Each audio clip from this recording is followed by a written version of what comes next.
Okay, good afternoon, everybody. We're going to kick off a minute early, and hope you're suitably refreshed after your lunch.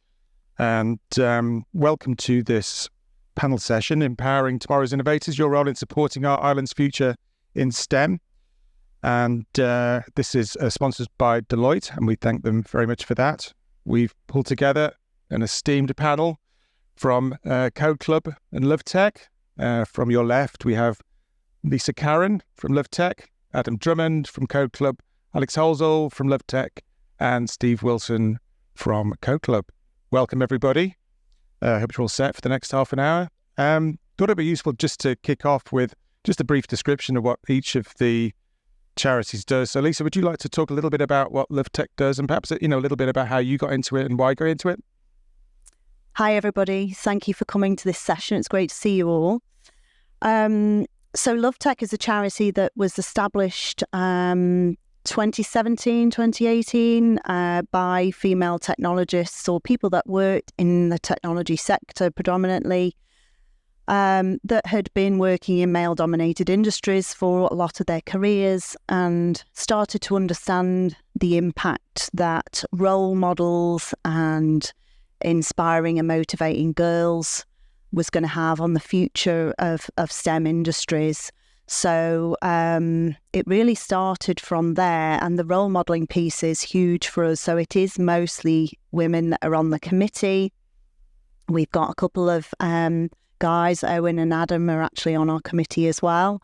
But one of the key important factors about Love Tech is the mentors that we have. So we recruit mentors that are working and living in the Isle of Man, females that are working in STEM. And the crucial part of that is that girls need to see other women doing those jobs, and men need to see that too. The role of role modelling is huge in influence of girls in particular. Microsoft, for example, did some research on this, and the presence of female role models doubles the interest of girls in STEM. So if we don't step up and, represent, then they don't know that that's something that they can do. So that's a big part of what Love Tech do, but we also put on events and educational opportunities for boys and girls, because it's as important to influence boys as it is for girls. So we're all about increasing the number of children thinking about studying, being interested in science, technology, engineering and maths. Thanks a lot, Lisa. Adam, a lot of us here have probably heard of Code Club, but maybe there's people who don't really know much about what goes on and what its purpose is. Do you want to talk a little bit about that? Yeah, sure. So I'd just like to firstly echo Lisa's thanks for everyone coming down. It's great to have such a large audience down here. So Code Club's an organisation aimed at providing a focal point for really anyone to get involved in the tech space, whether it's coding, whether it's electronics, robotics. We try and cover it all. So a bit of background, Code Club started all the way back in 2014, so we're coming up to 10 years now, which is really exciting. I was probably about this high at that point, and I was one of what I now call the kids. And over the past 9-10 years, I've learned so much, and it's this is what everyone else learns as well. So it's not just coding, but you learn to work in a team. You learn sort of soft skills you'll not get in school. So a lot of the stuff we do is we prefer to try something, see if it works. If it works, great, we'll do it again. And if it doesn't, oh well, it's the journey we went on. And we generally have various different methods for people to get involved, to learn. So some of our ways is by organising classes and courses over maybe a 6-week period. So the kid might turn up at the first week, they know nothing, and then by week 6 they can make a game. And the other way we operate mostly at the moment is more of a drop-in session, so people can turn up no matter how much knowledge they have, and we just want to make sure that they learn something at each and every session. Great, thanks very much. Alex, we're all sort of committed and we're wanting people to play a part in supporting our island's future in STEM, but where are we now in terms of STEM and why is it important? Why do we need to be talking about it and getting people support for it? Yeah, sure. Hi, everyone. So if you've been involved in recruitment on the island in the past, 5 years, probably more than that, you'll know that it's really hard to find the certain technical skills that are needed for the island. And this can be accumulated to the number of open vacancies versus the people actually looking for work. And I think the number of open positions is actually 400 positions more than the people actually looking. So if every unemployed person had a job, there'd still be 400 open vacancies. So I think in the island where, the tech sector is thriving, businesses in cybersecurity, fintech, gaming, we're all looking for these really skilled staff.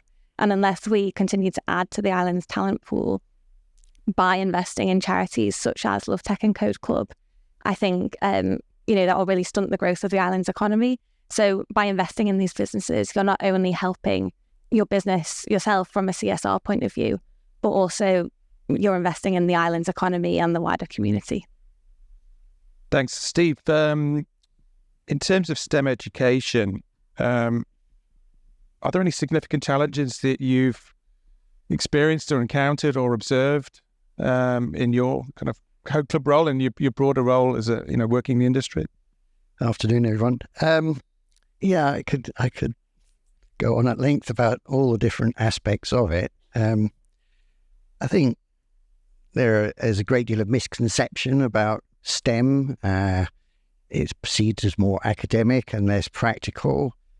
If people have never seen an Amazon warehouse in action and the amazing behaviour that goes on in there, or a Lego robot solving a Rubik's Cube, it just brings it home to people exactly what the variation is. There's a vast thing, and it's changing all the time, growing faster and faster. Artificial intelligence is scaring everybody. How does the local economy harness that? So just that aspect of it, the awareness and the misconceptions about what it can turn your life into, space travel and all kinds of fascinating things. We have our own satellite industry.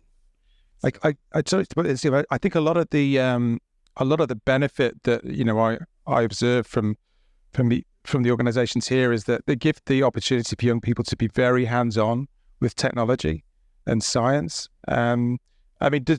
Alex, Adam, do you have any kind of things you could impart about the kind of hands-on activities that young people can experience at a Love Tech or a Code Club session? Yeah, sure. So I think a lot of the sessions, so I work with both Code Club and Love Tech, so I've got a bit of a rounder view on everything. At the Love Tech sessions, we tend to focus on maybe a science element or a tech element rather than just being tech. So we do some events such as with Mansat where the kids get to learn all about space in a sort of almost virtual reality environment, but in a room, and it's quite impressive. But in terms of through Code Club, I suppose, we also work with a lot of hardware. So we do stuff with 3D printers, with Lego robots, as Steve mentioned before. I haven't yet seen someone do a Rubik's Cube, but hopefully one day we'll get the kids and they'll do it. But there really is just so much out there that people don't really get to experience through school. So, as I said, Lego robots, 3D printing, again, is something you don't experience through school that these kids get to try out.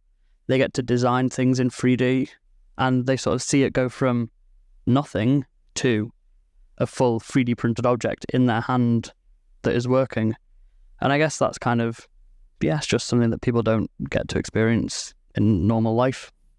You got anything to add, Alex? Yeah, sure. I think what Adam said is massive, really, because if kids aren't exposed to the careers that are open to them, how will they ever know they exist? They need that representation in the schools to kind of show them what is actually out there. Thanks very much. Steve? So we have 3D printed robot arms, which we've attached the electronics to. We've done all sorts of fascinating projects, drones and you name it. So there's fundamental to this is how to get problem solving skills. We've moved into a world where things are very accessible on the internet. It's a double-edged sword. So you can get the answer to anything easily. So if somebody says you need to do some critical thinking about this business problem, if they're not used to doing that, they could have been going through the entire process of work for a long time and never really had to reach into their own metal. So we do quite a bit of that kind of thing at Code Club. We help them get a grasp of the tools and the subject matter, and then we help them to extend that into new problems and developing creative things. So there's a great deal in that, and the biggest problem really and challenge for this is that we don't have venues for doing this, particularly in the hardware side. It's relatively simple to move laptops from A to B, although there's plenty of effort involved in that. But to build a 3D printing workshop and a design and technology outfit, which we're more than capable of doing, we need the right venue to do that in. So that's partly what we do and partly what we'd like to do more of. I think we've moved seamlessly into solutions, which is great. If Adam, if I can come to you next, because you've got the microphone. You have a particularly strong interest and a lot of experience, and you're very good at mentoring. In terms of fostering interest in young minds, what would you suggest we should be doing? So I think a lot of the stuff is kind of taking the attitude that we use at Code Club, and it's an interesting attitude because it wouldn't necessarily just be able to be picked up and dropped in schools, because we work with varying sizes of groups. So sometimes it'd be one-on-one, sometimes it'd be 5 kids to 1 adult. Sometimes we do have rooms full of 30 kids, and it's kind of like, well, there's 30 kids that want to do this. But I think in terms of mentorship, it's kind of, there's a variety of different different pathways you can take for these kids. So some of them need that one-on-one support. They want to learn a very specific thing, such as how to design a 3D game in Unity, and there might be no other kids at that time that want to do it. But I think it's just taking that general approach to every kid learns differently. Some of them are going to want one-on-one. Some of them are just happy to be given paper and they'll work through it. It might take them 3 hours, but they'll work through it. And I think it's important that we try and get every kid the opportunity they want, because they all deserve it, I think. Thanks, Lisa. That kind of leads on nicely to the importance of role models. So do you want to talk a little bit about that? Yeah, I think I've touched on it earlier, but I think it was Melinda Gates who said we invest in women because they're the people that invest in everybody else. And that's kind of our Love Tech ethos, I suppose. We are about opening those doors, particularly to girls and women. But men and boys have a role in that as well, in that we need to normalise that. And part of our education initiative that we've been running over the last couple of years has been visiting every primary school and talking to them about the role models that exist on the Isle of Man. So the amazing scientists, the amazing technologists that people don't know about, engineers, mathematicians that live and work on the Isle of Man and do fantastically interesting jobs, but nobody knows about them because they're not sat on a panel or they're not, doing interviews, and they're just getting on with it. But actually elevating that profile to girls and boys shows them that those jobs, A, exist in the Isle of Man, and that B, women do them, and it's normal for women to do them. And that's a really important part. But it's also important for teachers and parents to understand that is the case too. So at Love Tech events, we try and we don't let parents drop off their kids and leave, put it that way. Most of the time, we insist that parents stay. And there's 2 reasons for that. One, A, we don't want to be a free babysitting service, no offence. But B, we need the parents to see the kids engaging in the coding. We need the kids. We need them to see how much joy the kids getting out of building a wind turbine, and it works, because the parents come out the room saying, "Well, I had no idea that Tommy's interested in that, or that Claire is into coding, and she was unbelievably quick at it." They're not going to understand that unless they see it happen in front of their eyes. So I see that as a really important part that Love Tech play in that, because I've actually seen it happen in front of my eyes. A 7-year-old girl came to an open day. Her mum stayed. She got stuck into the coding. In fact, it was with Owen.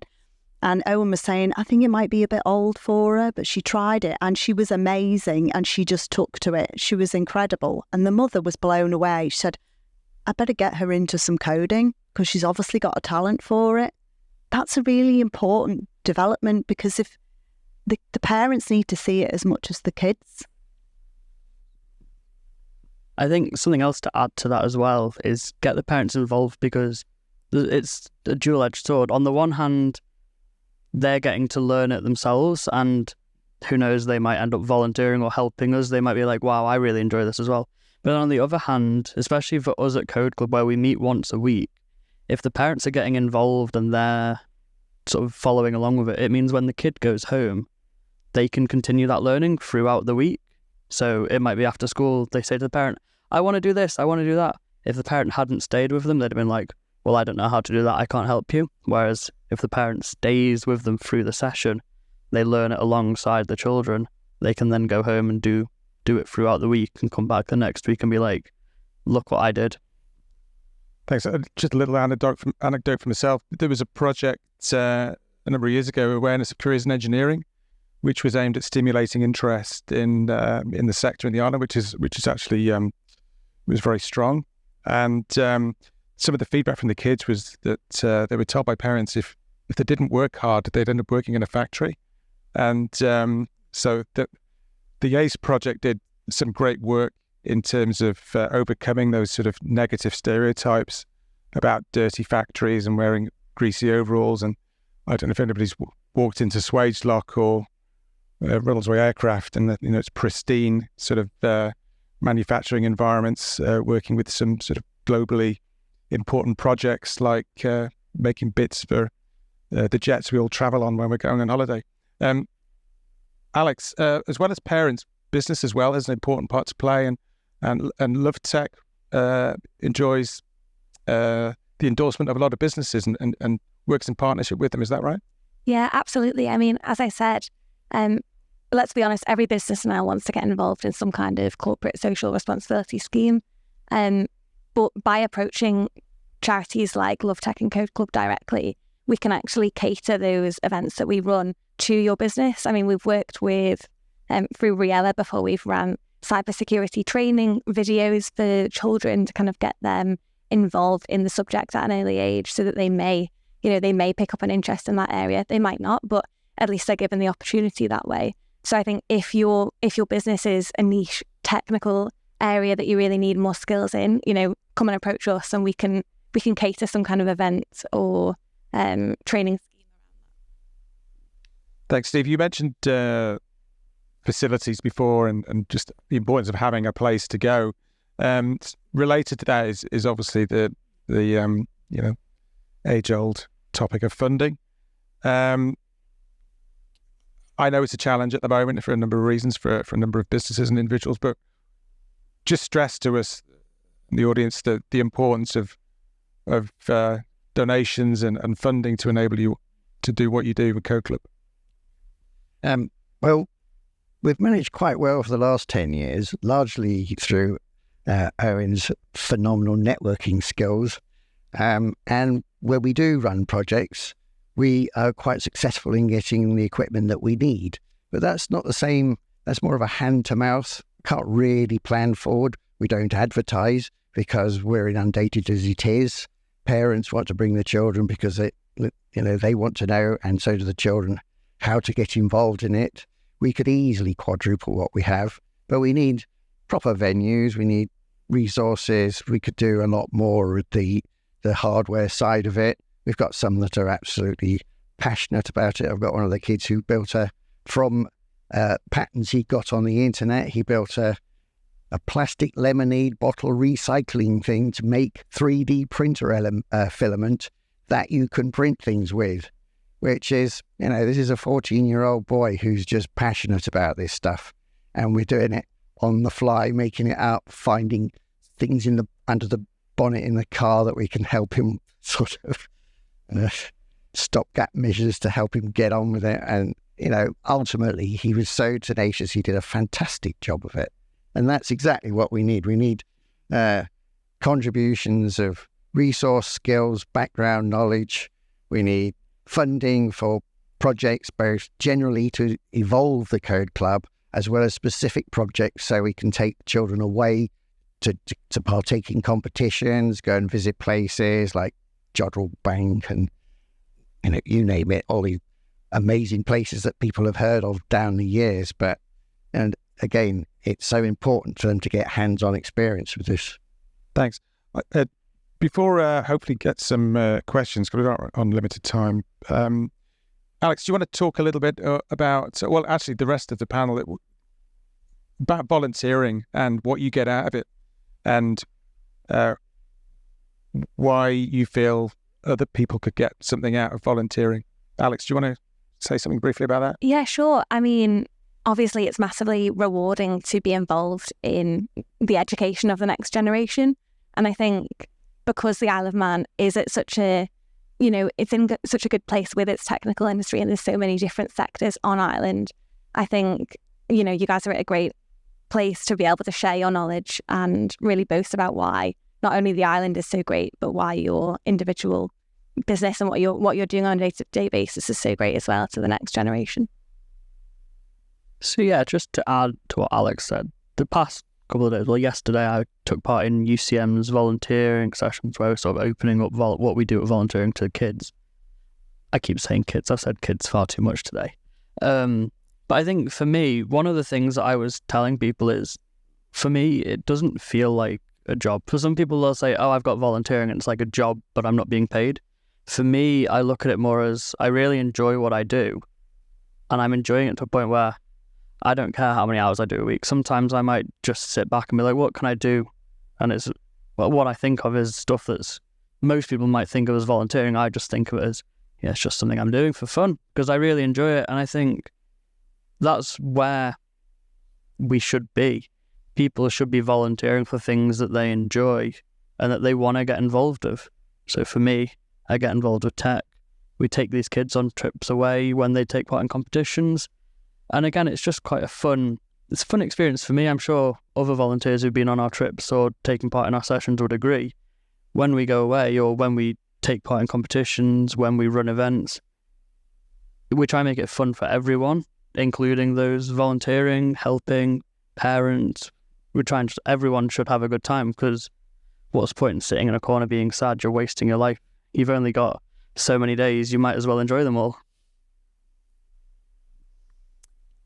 It sounds cliche, but you do get out what you put in, and I think it's an amazing learning experience, because if as Love Tech is an example, our committee is made up of very senior professional people that have big jobs and work for big brands and have access to network and resources that maybe you wouldn't have access to otherwise.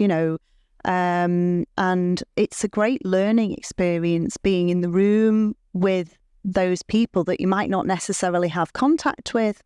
But also, as volunteers for Love Tech, we elevate people's profiles. So if there's anyone in the room or knows of anyone that is working in science, technology, engineering and maths and would like to be a mentor, fantastic. That's very good from a profile point of view, because they're put on the website. We do PR around them. We give them opportunities to go to events, sit on panels, represent and be that role model.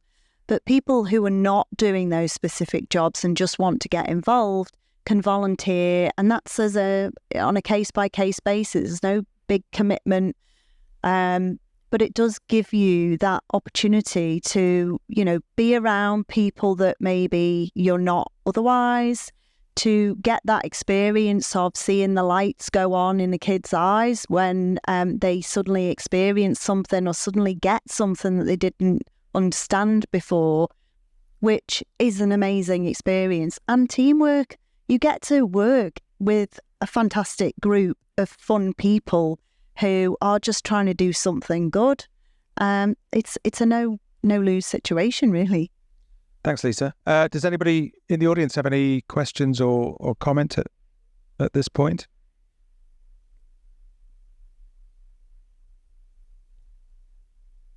How are we doing for time?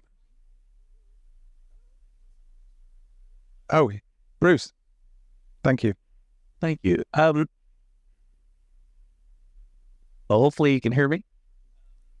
Do you get kids asking about apps very much? Obviously, often that relaying games make apps for people with dementia. And I'm just curious, we started out in the Crosby pub, came up with an idea after talking to our mums. And now Lisa and I have a company that had games played in 100 countries. Awesome. So, but I'm just thinking every kid should be making an app. And I don't know, does it come up very much? We have the basis of our training is around. I don't know what you know about Scratch, but it leads you through an environment where you can build a sort of a self-contained interactive visual app. We have had Gary Myers from the college come down and talk about Blender and design of, really serious 3D models. I had a girl there who's 7 last week who was showing me what she'd learned off the cuff, and she's amazing. It's so passionate. It's not learning. You can't get rid of them at the end of the day. It's not work for them. They're doing it because they love it, and they want, they're really upset if it's closed for any reason and they can't get access to it. So yes. Lesson there is great things start in the pub, I think. I think just to add to that as well, a lot of the time we might get kids who come at like age 7, 8, 9, 10 who necessarily they've not got a phone yet. They don't really necessarily know what an app as a whole package is. And I suppose that's something we don't really get to experience because a lot of our kids will drop off at around 14, 15. They'll start getting a bit more independent and they'll go out on days out or they'll discover alcohol. And we don't get to see them progress up to, I suppose, that stage of creating fully fledged applications, which is something that would be pretty cool for us to show off is, hey, look, our kids made this game. Why don't you download it? Because I know there was a team of boys who did the Junior Achievement competition last year who made an app, and one of them was one of our members from a while ago, but we don't see them that much anymore, unfortunately. But it shows that there is that talent on the island, and maybe we just need the people to push the kids in the right direction, push people in the direction of making apps or things that could help the community.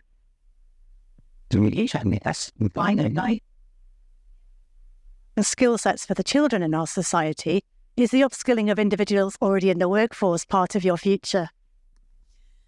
So if you look on the Love Tech website, our next course is Mum Tech, starting in January.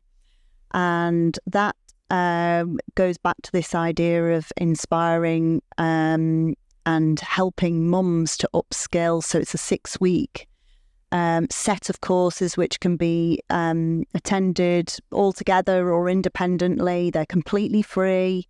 It's a real safe environment for people that maybe want to just improve their tech skills a bit. It'll cover everything from online banking to cyber and keeping the kids safe online.